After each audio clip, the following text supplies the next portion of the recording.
download the revision guides which accompany these videos, head over to www.mrbruff.com. Hello, welcome to this video, translating Act 3, Scene 1, taking place in Forres, the palace, and Banquo comes in. You have it all now, you're the king, the lord of Cawdor, and the lord of Glamis, just as the witches promised, and I'm afraid that you did something really terrible to get it all. But it was also said that the crown wouldn't stay in your bloodline, but that my children would be kings after you. If the first bit has been true, then, which it clearly has for Macbeth, then the bit they said about my children must also be true. At least I hope it is. But quiet. No more of this. That's Banquo's opening soliloquy, translated into modern language here, the original text here, and all taken from the ebook, link in the description. Then there are trumpet sounds. Macbeth enters, with Lady Macbeth, Lennox, Ross, lords and ladies and attendants. Macbeth says, "Here's our main guest."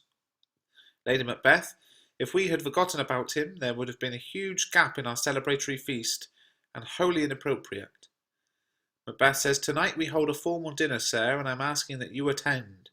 Banquo says, "Command me to do whatever you wish, and my duty is always to obey." Macbeth, "Are you going out horse riding today?" "Yes, my good lord." "We would have liked to hear your good advice, which has always been serious and beneficial, in today's meeting, but we can hear what you have to say tomorrow. Are you riding far?" Banquo says, "As far, my lord, as I can go between now and supper time.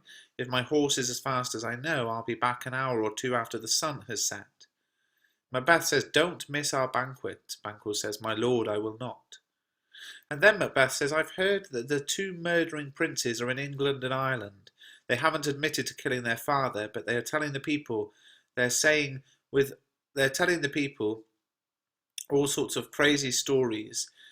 But we can talk about that tomorrow at the meeting where we have to talk about matters of state. Hurry to your horse and I'll see you when you get back tonight. Is Fleance going with you?"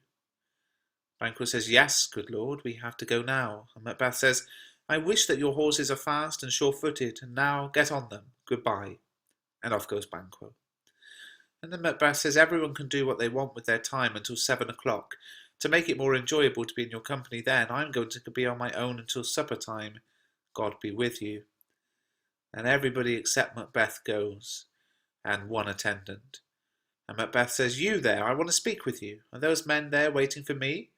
The attendant says, "They are, my lord, just outside the palace gate." Macbeth says, "Bring them to me." So the attendant goes. To be the king is nothing unless I'm safe as well. My fear of Banquo runs deep, and in his personality there is something good and noble that I'm afraid of. He's willing to risk a lot. Added to that, his steady mind and his wisdom that guides his bravery to act always in the best way. There is no one else I fear as much as him, and around him my guiding spirit feels inferior in the same way as Mark Antony's did around Caesar. He spoke out against the witches when they said that I would become king, and told them to speak to him. Then they told him a future where he would be father to a line of kings. On my head they put a crown, and in my hand they put a sceptre that I can't pass on to anybody. Someone unrelated to me will get these things after me, because no son of mine will ever be king. If that is true, it's for Banquo's sons that I have destroyed my conscience and murdered the gracious Duncan. I have unsettled my own peace of mind for their gain. I have given my eternal soul to the devil to make Banquo's sons kings, rather than let that happen and go to fight against fate and see who wins. Who's there? In comes the attendant again with two murderers. Now go and wait by the door until we call you. So off goes the attendant. Wasn't it yesterday when we spoke to each other? The first murderer says, yes, it was. Macbeth says, well then, now have you considered what we spoke about? Understand that it was Banquo who prevented you in the past from living the life that you deserved, and not me as you had thought. I proved this to you the last time we spoke. I showed you how you were deceived and thwarted, and what methods were used against you, and who was behind it. All of these things would convince a half-wit or a madman to say Banquo did it. The first murderer says, you told us. Macbeth says, I did tell you, and then some, which is why we're meeting for a second time. Are you such patient men that you can ignore this and let it go? Are you so righteous and holy that you will pray for this man who's kept you down and made you and your families poor? The first murderer says, "We are men, my lord." Macbeth says, "Yes, in the general list of living things you are called men, just like hounds, greyhounds, mongrels, spaniels, water dogs, and wolfhounds are all called dogs. But the really valuable list is the one that classifies them according to their natural gifts. Which ones are fast, slow, clever, protective, good at hunting, and in this file each dog is given a particular order. And it is the same with men. Now, if you think that you have a place in the rank order of men that's not at the bottom, then tell me and I will tell you something that will help you to get rid of your enemy and bring you closer to my love.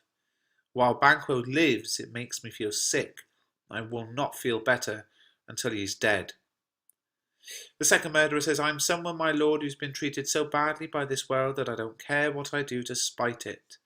The first murderer says, "I too am someone so used to disaster and misfortune that I would put my life on the line for anything that might make my life a little bit better." Macbeth says, "Both of you know that Banquo was your enemy." The murderers say, "We do, my lord." Macbeth says, "He is mine too, and like two fencers, every minute that he lives thrusts towards me with a sword. Although I could use my power as king to get rid of him and no one could argue with me, I can't because we have certain friends in common that I need to keep on side.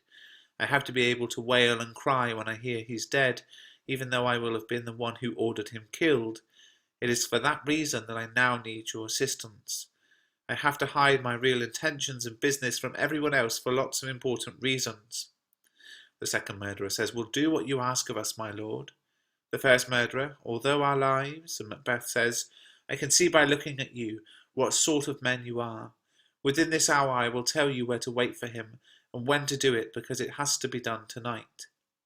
It must also be done away from the palace, because I need to seem completely innocent. Remember to kill both Banquo and Fleance. That is the plan, and getting rid of Fleance is just as important to me as killing Banquo. Make up your mind separately whether you will want to do this, and I'll come and find you shortly." Both murderers said, "We have decided, my lord," and Macbeth says, "I'll call for you soon. Stay here." Off go the murderers, and Macbeth says, "It is finished, Banquo. If your soul is going to heaven, it will have to find it tonight." And that's the end of the scene. Please do give the video a thumbs up and subscribe to the channel.